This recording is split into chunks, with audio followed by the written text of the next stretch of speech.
ama Ka aingondda request laise ani ni United Mitai Pangal Youth ngadaidi amana Sajjad Hussain Chowdhury noi ni se accept tawba yade amadi oira mare koi ahum ni lai Okay, okay mari Assalamualaikum. sure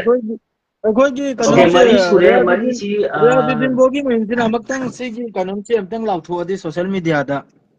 ꯃꯥꯗꯤ ꯑꯌꯣꯝꯁꯨ ꯃꯊꯛ ꯊꯪꯕꯗ ꯂꯩꯕꯅꯤ ꯑꯃꯨꯛꯇꯪ ꯐꯅꯤꯔꯥꯏꯅ ꯑꯩꯗꯤ ꯈꯜꯂꯤꯀꯣ ai sigi maramda wamta hayogen aikomda noi amtam post tawjaro video do honji yaurei si kana oi bidi moi masak khangdre Riyazuddin Bogi Mayom, Umpiogi President ni United Metal Women Youth Organization, Manipur Amadi Assam ki President ni. okay okay okay Organization ki page ta yawgani, mayam naso organization ki page ta yawgi yona hayrakpadagi, ay login to halaga muk ay yawgpani. okay Mayam okay Assalamualaikum. walaikum वालेकुम salam अस्सलाम okay Mayam yamna proud to we ay kuigi no yi page ay follow su laibani adu kuin so ay adu miyengzay. Yamna harawi malem sida atangdani na koina honari si koina ngamde ko. adu yam fazai maramdi masigi helpline gi ꯑꯩꯈꯣꯏꯒꯤ ꯁꯟꯃꯥꯟꯒꯤ ꯑꯃꯠꯇ ꯉꯥꯏꯔꯕ ꯁꯥꯎꯗꯤꯗ ꯂꯩꯔꯤꯁꯤꯗꯤ ꯑꯩꯈꯣꯏꯁꯨ ꯃꯅꯤꯄꯨꯔꯒꯤ ꯚꯥꯔꯤ ꯑꯃ ꯂꯩ ꯑꯗꯨ ꯃꯅꯤꯄꯨꯔꯒꯤ ꯁꯦꯝꯃꯤꯕ꯭ꯔꯥ ꯁꯦꯝꯗꯕ꯭ꯔꯥ ꯑꯩ ꯈꯪꯗꯦ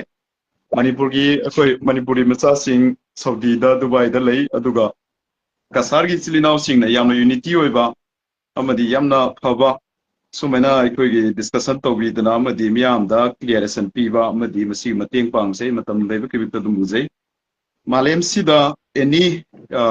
ꯍꯔ ꯏꯟꯁꯥꯟ ꯑꯦꯛ ꯏꯟꯁꯥꯟ ꯍꯥꯏꯇꯥꯔꯦ ꯑꯦꯅꯤ ꯑꯩꯈꯣꯏꯒꯤ ꯍ꯭ꯌꯨꯃꯦꯟ ꯑꯃ ꯑꯩꯈꯣꯏꯒꯤ ꯃꯅꯤꯄꯨꯔꯤ ꯃꯩꯇꯩ ꯂꯣꯟ ꯂꯣꯟꯕ ꯍꯥꯏꯕ ꯇꯥꯔꯦ ꯃꯁꯤꯁꯤꯡꯁꯤꯅ ꯇꯧꯕ ꯊꯕꯛꯁꯤꯡꯁꯤ ꯑꯩ ꯑꯌꯥꯝꯕꯅ ꯑꯗꯨꯝ ꯎꯖꯩ ꯌꯦꯡꯁꯟꯖꯩ ꯑꯗꯨꯕꯨ ꯉꯁꯤꯒꯤ ꯑꯩꯈꯣꯏꯒꯤ ꯁꯤꯗ ꯌꯥꯝꯅ ꯏꯌꯥꯝꯕ ꯑꯩꯈꯣꯏꯒꯤ ꯃꯌꯥꯝꯅ ꯃꯁꯛ ꯈꯪꯉꯕ ꯑꯩꯈꯣꯏꯒꯤ ꯁꯥꯔꯣꯝꯗꯒꯤ ꯑꯩꯈꯣꯏꯒꯤ ꯕꯕꯥꯖꯤ ꯃꯍꯥꯛꯁꯤ ꯑꯩꯒꯤꯗꯁꯨ ꯑꯃꯨꯛꯇꯪ ꯋꯥꯔꯤ ꯁꯥꯟꯅꯅꯤꯡꯕꯅꯤ ꯑꯗꯨꯕꯨ ꯇꯉꯥꯏ ꯐꯗꯅ ꯏꯕꯥꯅꯤꯁꯤ ꯃꯥꯒꯤ ꯔꯤꯀ꯭ꯋꯦꯁ ꯌꯥꯗꯕ꯭ꯔꯥ ꯅꯦꯠ ꯌꯥꯗꯕ꯭ꯔꯥ ꯑꯩꯒ ꯕꯕꯥꯖꯤꯒꯁꯦ ꯑꯗꯨꯝ ꯄ꯭ꯔꯣꯕ꯭ꯂꯦꯝ ꯑꯣꯏꯕꯅꯤ ꯑꯗꯨꯃꯥꯏꯅ ꯂꯩꯈꯤꯕꯅꯤ ꯑꯗꯨ ꯌꯥꯝ ꯐꯔꯦ ꯅꯦꯠ ꯅꯨꯡꯉꯥꯏꯇꯕ ꯑꯣꯏꯔꯝꯒꯅꯤ ꯑꯗꯨꯃꯥꯏꯅ ꯂꯩꯕꯅꯤ ꯃꯁꯤ ꯐꯥꯎꯟꯗꯦꯁꯟꯁꯤ ꯑꯩꯅ ꯍꯪꯅꯤꯡꯕꯗꯤ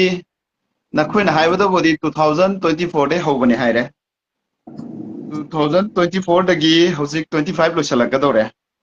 ꯃꯁꯤ ꯑꯩꯒꯤ ꯃꯣꯠ ꯑꯣꯏꯅ ꯑꯩꯅ ꯍꯥꯏꯖꯅꯤꯡꯕꯗꯤ ꯃꯁꯤ